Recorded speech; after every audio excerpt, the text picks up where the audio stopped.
In 1963, Jim Brown rushed for 1,863 yards in 14 games. Now, this was an unprecedented rushing mark at this time for a player that would ultimately go down as arguably the best player in NFL history. Now, fittingly, in the same year, the Professional Football Hall of Fame opened its doors and inducted the first class. This episode, we get to talk to the current president and CEO of the Hall, Mr. David Baker. Welcome to the Football History Dude podcast, where each episode is a journey back in time to learn about the rich history of the NFL. Your host is Arnie Chapman. Football is his passion, and he wants you to come along with him to explore the yesteryear of the gridiron. So hop on board his DeLorean, and let's get this baby up to 88 miles per hour. This time, as we step off the DeLorean, the date is September 7th, 1963, and we are at Canton, Ohio, because we're here to witness the first class being inducted to the Hall of Fame. But the 1963 year was not just a big year in the NFL. Now, I mean, sure, again, they're the Hall of Fame open. Jim Brown, that unprecedented rushing mark. Also in this year, Al Davis was hired as a coach and general manager for the Raiders, and we all know where that led to. Legendary Paul Brown was released from his team. Yes, released from the team, his team, because of a squabble with Mr. Art Modell. Then also NBC would purchase the AFL Championship game for rights to play on their station for almost a cool $1 million. That helped give the league more credibility. But it was not just the NFL in 1963 that saw a lot of ground, earth-shattering type of movements. I mean, we're talking about the year that Mr. John F. Kennedy was assassinated. Beatlemania, the Rolling Stones, nuclear threats all around, talks of space exploration, going to the moon, the Vietnam War. Also, Martin Luther King's, the whole "I have a dream" speech. So many more events that happened in 1963 that could change the way that America would be for many years to come. And one of those Americans was a 10-year-old boy that was growing up during this time frame, a lot of things going on. And he obviously was influenced by these events and many more in that year. That young boy was Mr. David Baker. He grew up to live an incredible life, culminating to where we are now, the president and CEO of the Professional Football Hall of Fame in Canton, Ohio, dubbed as the most inspiring place on earth. But before we get into a little bit of his quick biography, this guy, when he walks in the room, you're not going to miss him. He stands at 6'9" and nearly 400 pounds. So he's definitely a big gentleman. But that big frame is just filled with a massive overflowing amount of passion for the game and just humans in general. And you're going to hear that throughout this interview. But before, let's go ahead and go over a little bit of a bio so you can kind of see where he came from. Mr. Baker, growing up, in college, he was a standout basketball player. He ended up playing professionally in Switzerland and even on a traveling Christian league. He was also a councilman and then elected mayor for the city of Irvine, California. He was a commissioner of the Arena Football League.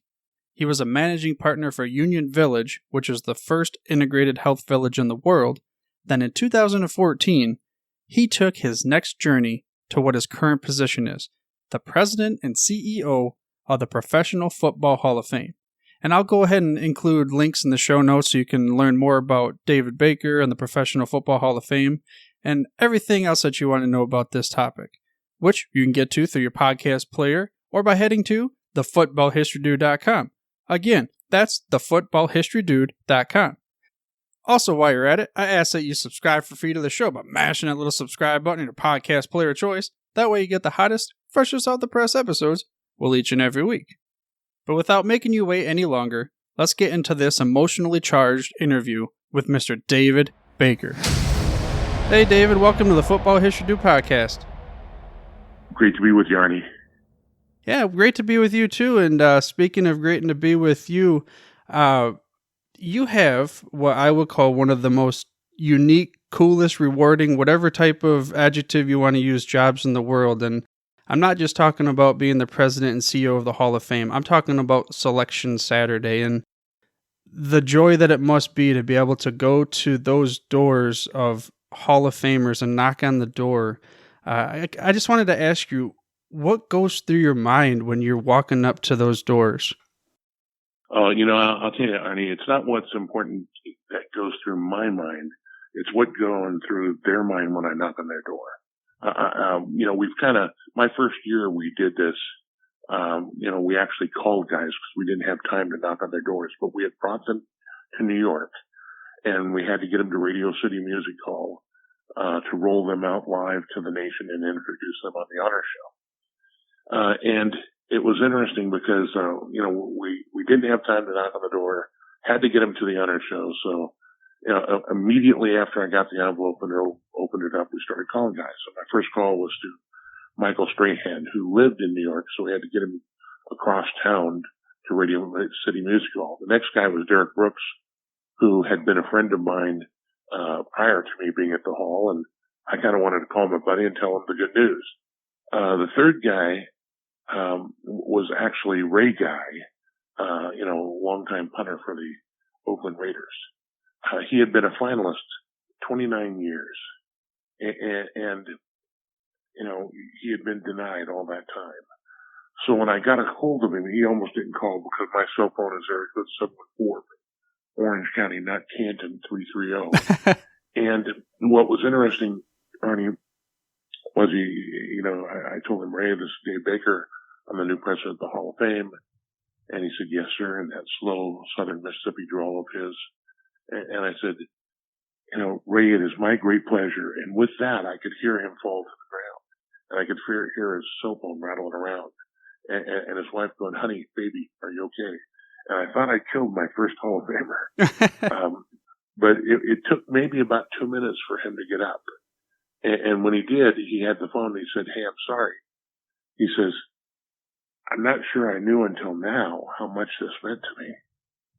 And with that, it kind of started a journey of, hey, how can we knock on their door and how can fans witness how much this means to these guys?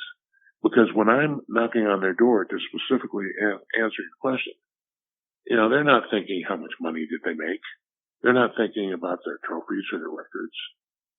They're thinking about their mom that drove them to practice when they were 10 years old, their dad that encouraged them not to quit, or that coach that inspired them. And it's their journey that flashes, in a moment of their entire life, their entire career. They think of their teammates.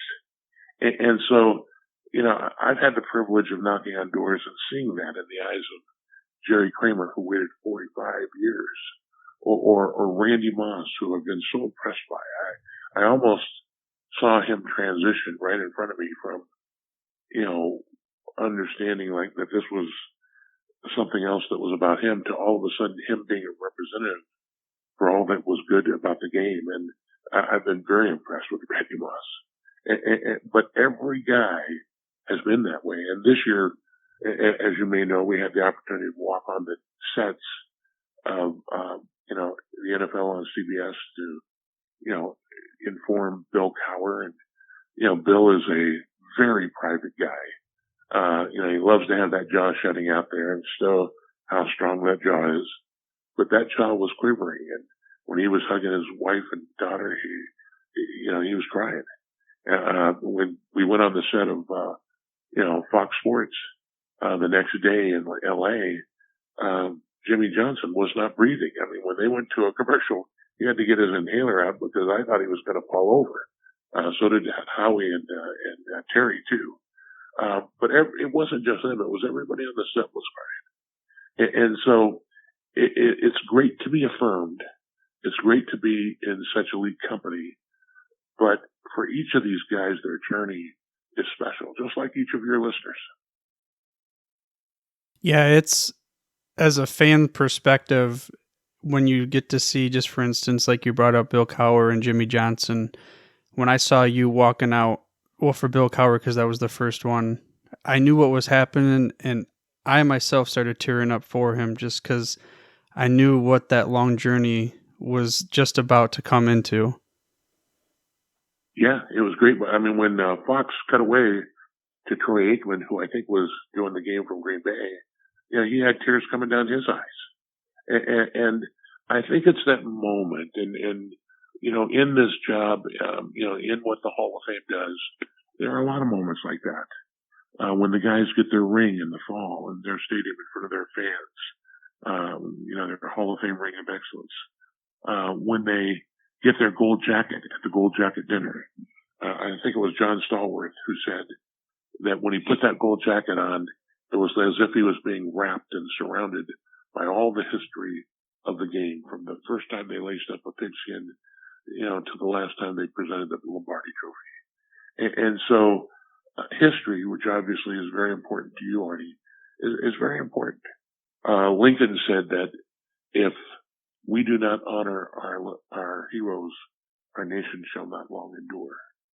And, one of the great things that happens at the Hall of Fame is, we honor our heroes, and it's not just about the worship of football heroes or the worship of football. It's really about the journey that they traveled. Not one of them fell out of bed great. Every single one of them had to earn it. They, no matter how talented, no matter how big, no matter how strong, no matter how fast, they had to earn it. And they had to work at it, and they had to overcome adversity, and whether that was injuries or whether that was tough times or whether that was emotions or relations, they had to overcome it. And in that message, in their journey, is a message for all of us. That maybe we can overcome those tough times, just like right now that we're going through this with the coronavirus.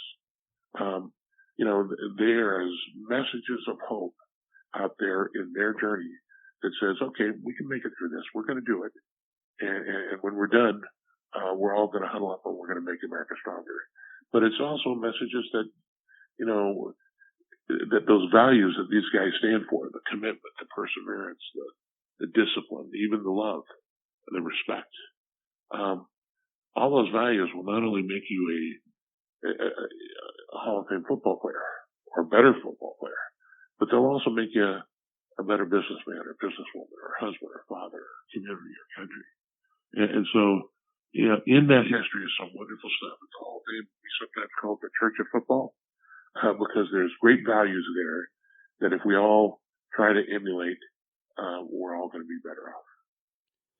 Yeah, I agree. Listening to the various speeches throughout all the induction, I recall various moments in my life too, and how I can relate to them and things to push through and what I can do to teach my daughter or teach anybody around me to, like you said, the values. And one of the things that you constantly preach is that it's the most inspiring place on earth. And I do believe that that's some pretty true words as far as being inspired when you're inside the hall. If you get a chance as the listeners to be able to walk through the hall, there's just this, I don't know how to describe it other than an aura of appreciation and just, and you're in awe of when you go through the busts and you get to see all the busts. Have you been able to recall a moment when you were there, maybe by yourself in the hall or whatever it was, and it just struck you when you first were there? Wow. Arnie, only every day. I will tell you. When I came from Irvine and Newport Beach, California, in Orange County, where the sun always shines, to Ohio on January 6th, I believe of 2014. It was one of the coolest days on record. It was, the snow was blowing sideways, and I didn't know how cold it was going to be in Ohio. But I also didn't know that pretty much every day there's people that go through the hall who are terminally ill. And this is a huge bucket list item for people, that before they die, they want to go through the Pro Football Hall of Fame. And I've always found that kind of interesting because, if I've got a certain limited amount of time to live, I don't think I'm going through a museum. But I think that it's what the game represents to them. A friend of mine who at the time was, one of the top executives at ESPN had called me, and he had an employee whose dad was dying. He wanted to go through the hall. When she came, we let him in for free. We gave him a T-shirt, gave him a tour, and went down and had my picture taken with them. You know, there's only so much you can do in those situations. But she wrote me back a letter, said thanks for your staff. You know, thanks for the hall. The hall was great. But then she said, Arnie, she said, thank you for giving me the best day in my life I'll ever have with my dad. And we've seen that happen over and over again. That most of Americans, you know, really watch the game at home with their family, and they're huddled up with it. And they've seen Roger Staubach or Aaron Rodgers, or Doug Flutie, you know, throw a Hail Mary, and they know that there's hope out there, and it's never too late. And so I think all of those things are really, really special, and I've seen them. But for me personally, there are so many moments. I mean, there's a lot of times when I'll come out of the office and it might be 11 o'clock or even midnight, and I'll take an extra moment to go through that bronze bust room, because there is a sense of reverence there. When we have our enshrinements, there's been times that despite everything we can do to keep it moving, there's times that, you know, the waiting line to go through the bronze bust room, the gallery, is 3 hours long, and people will stand in line to go do that. But there's so much other inspiration. I've seen, you know, our dedicated volunteers. There's 4,800 volunteers in the community of Canton, many of whom who take 2 weeks vacation to put on the enshrinement. And what they do it, and what they do for the fans, and it's a great experience. You know, one night I was coming out of the office and it was extremely late, and we have an area just outside the gallery where the enshrinement speeches of the Hall of Famers are always playing. And I kind of paused there, and I even sat down. I was watching, you know, John Elway, who, you know, we all love John, but, you know, he was one of my owners in the Arena Football League, and I consider him a friend. And listening to him talk about the loss of his dad and the loss of his sister, just made me appreciate my own sister more. And I went back in the office and shot him an email from that. But I think there's so many lessons like that you know, our mission is to honor the heroes of the game, to preserve its history, promote its values, and celebrate excellence everywhere. And I do think that it's more than the worship of football heroes. There's lessons in there for all of us in everyday life, so that, you know, all of our fans can be everyday heroes as well. They may not throw a touchdown pass in the Super Bowl, but, you know, they might have a lifetime moment with their 9-year-old daughter or son. And in terms of history, we've got, 6 million pictures, 40 million documents, and it is, if you will, the Sistine Chapel, for the game of football. And there's so many moments in all of those archives of courage and character and compassion and commitment. So it's a wonderful thing. And those values, you don't have to be a Republican or a Democrat or a Baptist or a Buddhist or a Jew or an agnostic. You know, everybody understands the values that you find in the huddle with teammates and understanding sacrifice. For times like we're going through now. And I think that can get us all to a place of excellence. You know, excellence in our profession is not pristine, perfect, flawless. It is, you know, blood coming out of your nose and blood coming out of your mouth and a dirty uniform. And you have to earn and fight for excellence. The great Hall of Famer Vince Lombardi said that you know, you can never achieve perfection, but if you relentlessly pursue perfection, you might just capture excellence. And that's the fight for excellence. So it's a wonderful place, and there's inspiration there every day. And it's an incredibly dedicated staff and board of trustees and the selectors who work not just on Selection Saturday, but really all year round to, you know, measure greatness, to calibrate excellence. It's an incredible group of people and for however long I am allowed to do it, whether that's one more day or one more decade, I have been privileged to be there.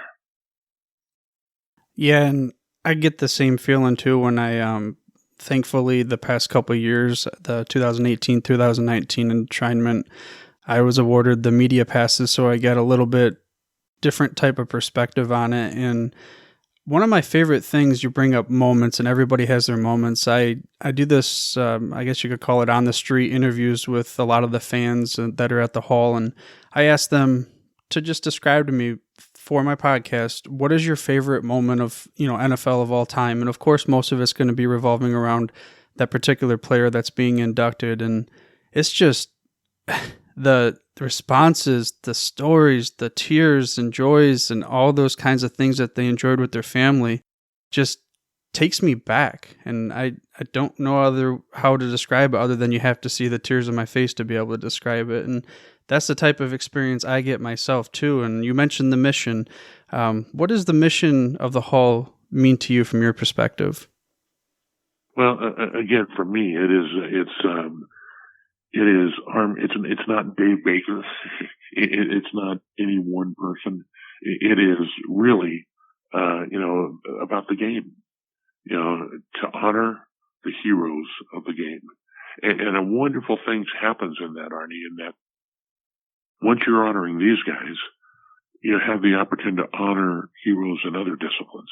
Every year we have recipients of the Congressional Medal of Honor there. And, one year I've got a guy named Leroy Petrie, who is from Dallas, a huge Cowboy fan. And Leroy had been shot in both legs in Fallujah. He was up against the wall. Three of his comrades are taking a position as a triangle, and they're trying to fend off like 25 members of the Afghan rebels. And all of a sudden the grenade comes in, and he uses the only thing he's got left, which is his elbows, and he crawls over, grabs the grenade, throws it away, but not before it severs his right hand. Now, when I introduce him to our gold jackets, and generally we've got about 130, 140 there, they are all on their feet. They are all cheering for him because they know these heroes of the playing field know that the real heroes are the guys on those battlefields. But what's interesting is all Leroy cares about is he wants to go over and see Troy Aikman and Michael Irvin and Emmitt Smith, because those are his heroes. And so there's a wonderful symbiotic leverage, if you will, of how our gold jackets can help people to be better teachers, preachers, soldiers, firemen, policemen, fathers, mothers. And to me, this is, that mission is something that's really special. It is honoring our heroes, but it's not the football worship of football heroes. It's, protecting and guarding the legacy and the history game. It is really respecting those values, not in a hypocritical or self-righteous way, because again, we don't have one quarterback in the Pro Football Hall of Fame who didn't throw an interception, or a running back who fumbled, or a defender who missed a tackle, or a lineman who missed a block, or a receiver who dropped the ball. They did it a lot. Brett Favre, Hall of Fame quarterback, has the record for most interceptions. But they came back from that. They never give up. They never stopped. They persevered. And to me, that's the mission of the Pro Football Hall of Fame. It is that celebrating excellence everywhere. And as the mission of the hall continues and we look forward into the future, I know there's renovations going on and advancements, and then we have the Centennial Celebration coming up this year. Could you talk a little bit about that and the plans? Yeah, sure. Hall of Fame Village, which is powered by Johnson Controls, is kind of the area that's being built around the hall. We started with Tom Benson Hall of Fame Stadium, and we're about to have 6 youth fields, and the next phase will be hotel, water park, retail, more fields, a lot of stuff. So it's an effort to try to, if you will, put stuff around the hall that'll help fans experience not what it's like not only to be at the game, but maybe to be in the game. And, but this was the 100th season of the NFL. And, you celebrate your birthday at the end of that year. So the 100th anniversary of the NFL will actually be September 17th of 2020, which is the second Thursday night, kind of the first Thursday night after the opening of the season, which will be on a Thursday night. And it will celebrate the birthday of the NFL and how this game has become part of the fabric of America. But because of that, we wanted to have a very special centennial class. When the pro football had actually been around, since about 1892, and the hall didn't get started till 1963. So you had about 70, 71 years there where there weren't Hall of Famers that were being selected, in the game group. So there was kind of a considerable backlog of seniors. So we started on this thought of adding some more seniors this year. And then we thought about the contributors and the coaches. And so we had our 5 modern era finalists. We added 10 seniors, 3 contributors, and 2 coaches. And that's 20 Hall of Famers for 2020. And right now we're planning to enshrine 10 of those, the modern era players, the coaches, and the contributors at the enshrinement in August, on August 6th, 7th, 8th, and 9th. And then at the Centennial, we will enshrine our 10 seniors. But it's going to be a big year. It's got an incredible Hall of Fame class. You've actually got 3 members of the Steelers. You've got, the game is going to be played on that Thursday. It will be the opening game for the NFL preseason. It will be the Cowboys and the Steelers. And of course, we've got Jimmy Johnson and Bill Cowher coming in. So it's going to be, I think it's going to be one of the best enshrinements and certainly a spectacular centennial ever. Yeah, I'm really looking forward to this year as well. And, there's been a lot of advancements for the Hall of Fame from a fan's perspective over the years. And you've been there for, almost 6 years now? Or a little over, maybe? Little over 6 years, almost 7. Well, if you could go back to, you mentioned January 6th of 2014, the day that you had to go to the coldest, one of the coldest days of Ohio, and you could give yourself a piece of advice for everything that you've learned from then until now running the Hall of Fame, what would you give yourself at that time? Arnie, that's a great question. If I could go back and reflect and know what I do know, I think we've done a lot. But my desire is always every day that we can do more. And I think it would be probably, don't miss the magic. Don't miss the inspiration.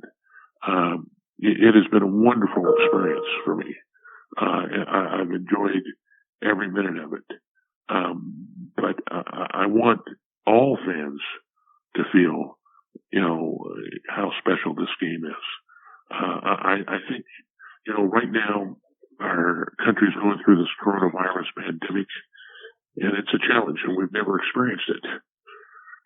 But, I remember vividly living in New York, and I was living on the 36th floor of a building, and I could turn downtown at 8:42 in the morning on September 11th, and I couldn't quite see Tower 2 of the World Trade Towers fall, but I could see all the debris rising up over the New York skyline. And I remember how our great nation was absolutely stunned, and that wonderful city was paralyzed. And I know the Commissioner Tagliabue, having talked to him so many times since he's being enshrined this year, he had a decision ahead of him that he had to work with all the clubs and the Players Association about whether the NFL was going to play, that next week. And he decided that they should not play because there were things that were more important than football. But the following week, I thought was one of the greatest days in the history of the game. The following week, John Bon Jovi did the national anthem from the firehouse that served downtown New York, the World Trade Center. There were 70,000 screaming Chief fans at Arrowhead Stadium who were waving American flags as their opponent, the New York Giants, came up the field. On that day, all Americans were together. And it was like we may have been in a church or a temple, stadiums and watching on TV, but we were all together. It was like we were all holding hands. And I believe that America kind of started getting its bearing and rising to its feet. And so much so that, a little more than 10 years later, we had a Super Bowl in that same town and never breathed a word about 9/11. And that was a great message to the world. That you can, sucker punch America and knock us down, but we're not going to be knocked out. We're going to get out. What the game did at that time, the game can do now. And the same values can do now. I think, there's a lot of NFL players that are taping messages of stay home, stay strong. And we need to stay safe. So I think these values, I think the game is part of America. And I think we will get through this together. And when we do, we'll need all of America to, help to huddle up and get America going. But I think the game offers wonderful insight into how we can get going as a team together. Yes, I agree. And throughout history of the game, there's been many events and the various wars and things. And as I guess you could say, fan base that we in a nation, we've always come together. One question I ask all the guests of the show is, if I could give you the keys to my DeLorean, you could go back in time to any point in NFL history to be present for a moment. You can't change the outcome. What would it be? Well, I would say that there's too many moments for me. I mean, it could be to, shake the hand of Paul Brown or, George Halas or Vince Lombardi. But I would think for me, it would be to go back and shake the hand of Al Bloses. I don't know if you know about Al, but Al was a New York Giant. He was about in the 1940s. He was about 6'6", 6'7", real big, 6'8", almost.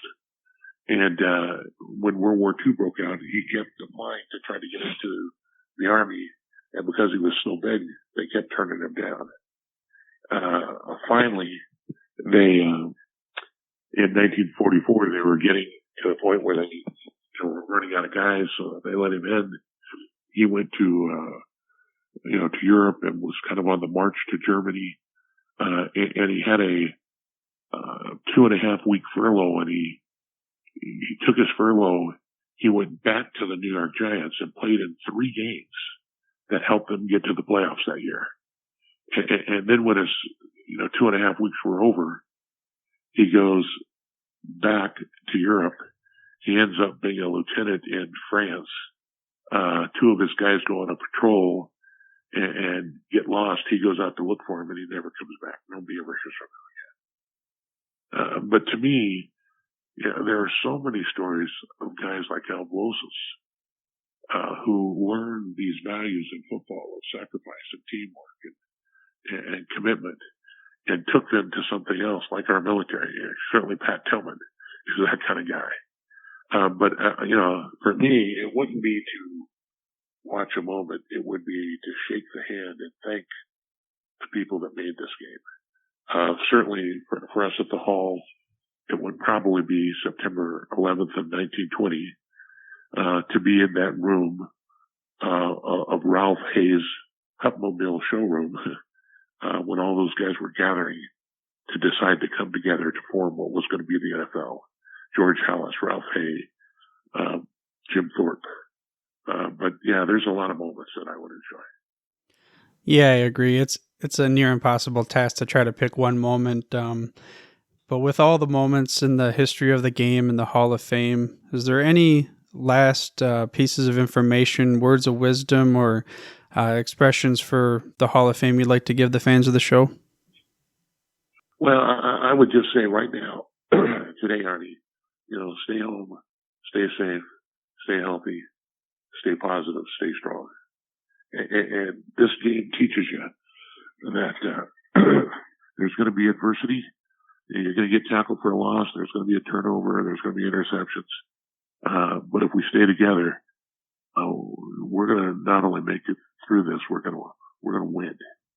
And so all my messages to your listeners at home is we'll get through this together. And when we do, we're going to need them to help bring America back strong. Well, David, thank you for joining the show and sharing everything with us. And we appreciate your time. Have a good one. Thanks, Ernie. Take care. God bless. There you go. An inside look at the Pro Football Hall of Fame with current president and CEO, Mr. David Baker. I mean, I'm sure you heard it as I did throughout the interview, but he's just such a good dude. Like, straight up a good dude. I mean, he has passion and care just seeping out of him. And also, I think that he gave us some good messages to kind of get over and through what we're dealing with right now as a nation. And he gave us some stories of how football, the nation, America, rises again, and they always will continue to rise. We will get through this, and we'll get through everything else. And if you want to go ahead and give this link to somebody that you think might help them out through now, you can send them to thefootballhistorydude.com. But for now, dudes, I'm through if you're through. Thank you for listening to this episode of The Football History Dude. To make sure you're the first to get the next episode, please subscribe on your podcast player of choice and head on over to thefootballhistorydude.com for the show notes and more information on the history of the NFL. And remember, dudes, where we're going, we don't need roads.